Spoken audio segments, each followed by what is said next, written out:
Dua, bagaimana cara bersyukur sesuai tuntunan Nabi. Syukur ini ada tiga. Syukur hati, ridho menerima keputusan Allah. Syukur mulut, banyak berzikir, subhanallah, subhanallah, alhamdulillah, alhamdulillah, Allahu akbar, la ilaha illallah. Syukur anggota badan, bergerak. Jadi ketika kita sholat itu syukur, karena badan bergerak. Allahu akbar, sami Allah liman hamidah. Syukur ada tiga. Syukur hati, ridho. Apapun yang kau kasih, aku ridho ya Allah. Ridho itu bahasa Arab. Bahasa Melayunya senang hati. Senang hati menerima keputusan Allah Ta'ala. Syukur mulut, bertasbih. Dari rumah, kota Pekanbaru, ke kantor, itu saya kira kalau saya hitung sholawat bisa sampai 100, 200, 300 kali. Allahumma sholli ala sayyidina Muhammad wa ala ali sayyidina Muhammad. Allahumma sholli ala sayyidina Muhammad wa ala ali sayyidina Muhammad. Selama di perjalanan itu. Di kantor gitu juga. Tak ada orang pelayan masyarakat, tak ada orang berselawat. Tapi jangan pula saking kan mengawal nih ada orang pun berselawat juga. Macam mana akte kelahiran anak saya Pak? Allahumma sholli ala sayyidina Muhammad. Sesuaikanlah dengan situasi dan kondisi. Bagaimana penjelasan tentang untuk mengubur jenazah, bahwa ada mayat dikuburkan ke hadapan kiri? Bagaimana penjelasannya Pak Ustaz? Kalau harus diubah, arahnya seperti apa?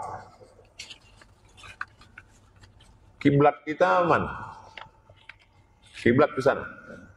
Jadi kalau kiblat ke sana, kita kalau mau tidur malam, cari arah kiblat, kepala kita ke kanan. Jadi mau tidur malam yang selama ini arah tidurnya malam salah, balik dari sini betulkan tempat tidur.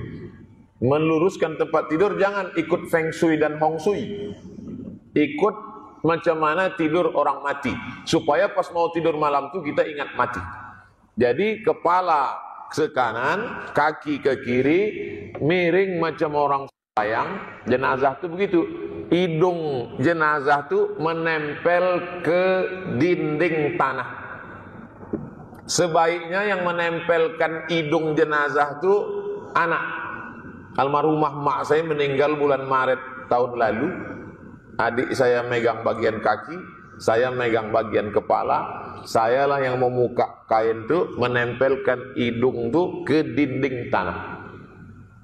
Disitulah baru terasa bahwa dunia ini tak ada gunanya, tak ada, karena kita semua akan mati. Tapi jangan setelah ini nanti hilang etos kerja pegawai Pemko, semuanya mau mati, bukan itu maksud saya. Kita makin semangat, kenapa? Makin semangat untuk bekal mati. Jadi kita tidur malam tuh sebelum tidur, Bismika Allahumma ahya wa amut. Gerak kita pas macam orang mati, kita anggap kalaupun mati malam tuh, matilah dalam keadaan husnul khotimah. Saya malam tadi, kalau mati malam ini tak jadi besok ceramahnya. Rupanya masih banyak lagi mendoakan hidup juga lagi.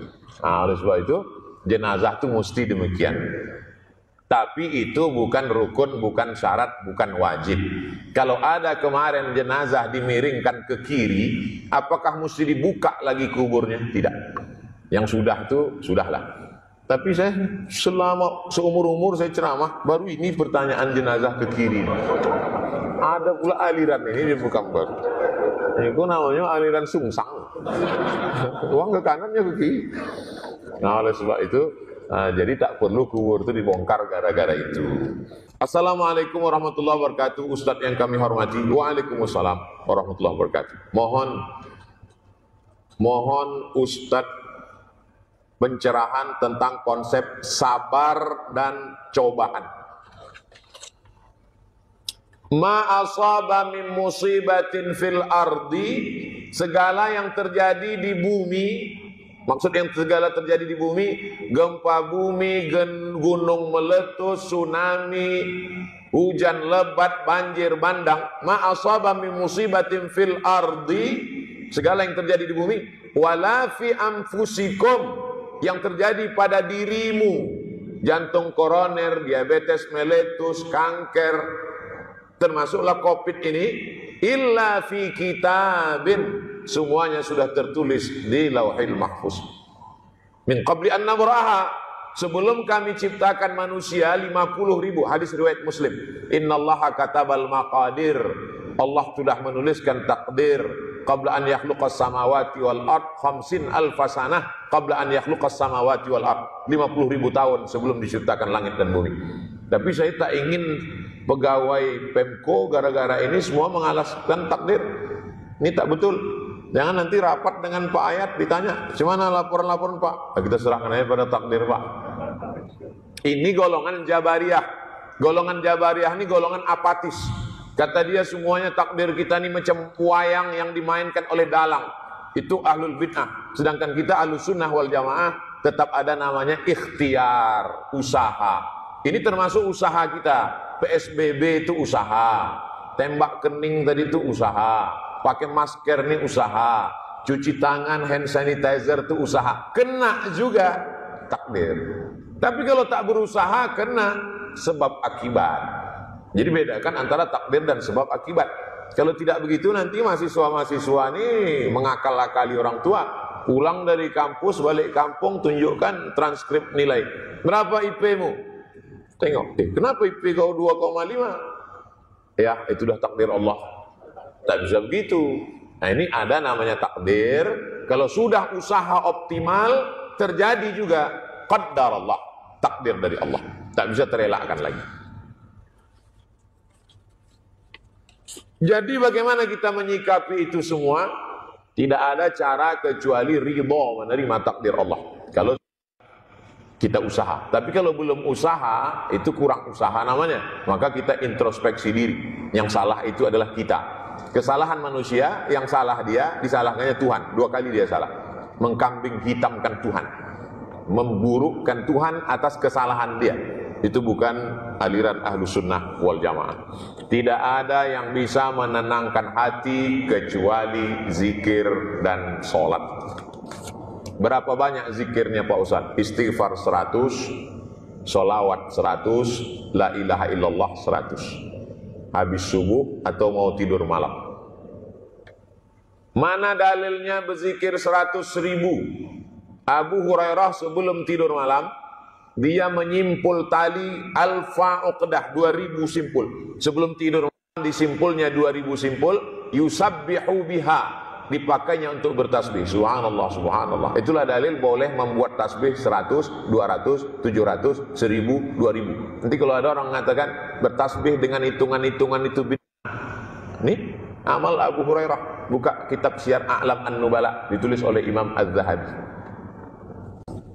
Kenapa hati selalu risau? Oh, bisa jadi THR belum turun. Bisa banyak. Jadi pertama kita mesti kenali dulu risau ini kenapa. Apa yang menyebabkan kita ini risau? Kalau semua secara zahir dan batin sudah cukup, tapi hati tetap juga risau, berarti ada gangguan jin. Alladzi waswisu fi sudur. Ada tuh kadang kita bangun tidur tak ada angin, tak ada hujan, risau aja. Itu mengusir risau itu dengan ayat-ayat ruqyah. Ayat-ayat ruqyah itu dari doa, dari a'udzunya dulu. A'udzu bikalimatillahid. Saya bacakan saja ayat-ayat ruqyah. Bapak Ibu rekam saja pakai MP3. Besok kalau risau dengarkan ke telinga. A'udzu bikalimatillahi tammati min kulli syaitanin wa hammatin wa min kulli 'ainin lammah. Bismillahilladzi la yadurru ma'asmihi syai'un fil ardi wa la fis sama' wa huwas sami'ul 'alim. A'udzu billahi minasy syaithanir rajim. Bismillahirrahmanirrahim. Alhamdulillahi rabbil alamin. Arrahman Maliki yaumiddin. Iyyaka na'budu wa iyyaka nasta'in. Ihdinas siratal mustaqim, siratal ladzina an'amta 'alaihim ghairil maghdubi 'alaihim waladdallin. Amin. Bismillahirrahmanirrahim. Qul huwallahu ahadun illahus samad.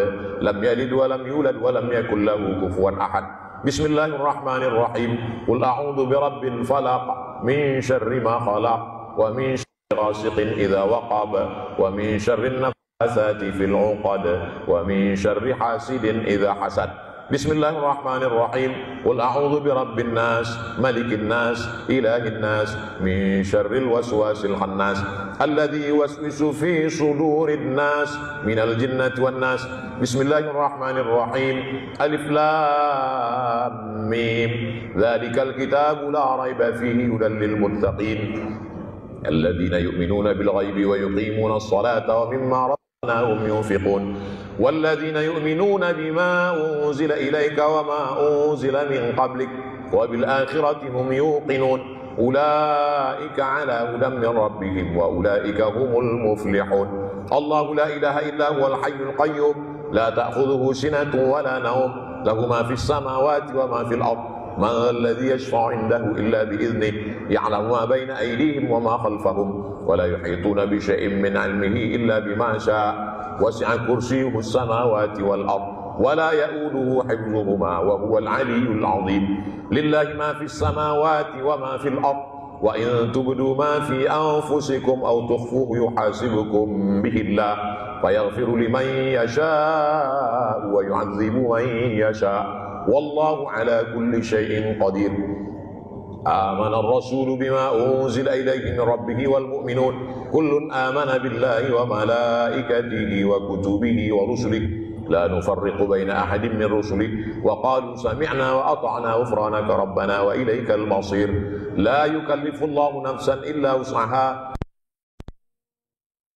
كسبت ربنا لا تؤاخذنا إن نسينا أو أخطأنا ربنا ولا تحمل علينا إصرا كما حملته على الذين من قبلنا ربنا ولا تحملنا ما لا طاقة لنا به واعف عنا واغفر لنا وارحمنا أنت مولانا فانصرنا على القوم الكافرين اللهم صل على سيدنا محمد وعلى آل سيدنا محمد اللهم صل على سيدنا محمد وعلى آل سيدنا محمد اللهم صل على سيدنا محمد وعلى آل سيدنا محمد حسبنا الله ونعم الوكيل نعم المولى ونعم النصير ولا حول ولا قوة إلا بالله العلي العظيم. Kalau bisa dibaca sendiri, kalau tak bisa dibaca sendiri, dengarkan aja pagi sekali, mau tidur malam sekali. Kalau ada saudara sakit di rumah sakit, di ruang ICU, dengarkan itu ke telinganya. Sebetulnya bacaannya itu A'udzu bikalimatillahi tammati min kulli syaitan tadi, kemudian bismillahirrahmanirrahim, habis itu Fatihah sekali, Qul huwallah, Rabbil falaq, Rabbin nas, awal Al-Baqarah, tengah Al-Baqarah ayat kursi, ujung Al-Baqarah sholawat. Itu simple. Menghalau risau yang diganggu oleh gangguan jin setan dan lain sebagainya. Saya nih Pak Ustadz risaunya kalau kotak sedekah mendekat. Nah itu tak bisa dihalau. Ada juga orang asal dekat kotak sedekah risau, itu tak bisa dihalau. Assalamualaikum warahmatullahi wabarakatuh. Ustadz Somad yang saya hormati, mohon penjelasan tentang minta tolonglah kepada Allah dengan sabar dan sholat. Ini ayat Quran Pak. Ya ayyuhalladzina amanu, hai orang beriman, wasta'inu bis sabri was shalah. Minta tolonglah kepada Allah dengan sabar dan sholat. Sabar artinya menahan. Yang ditahan itu apa? Yang ditahan itu 3. Ditahan tangan, jangan sampai memukul-mukul pipi, menarik-narik rambut.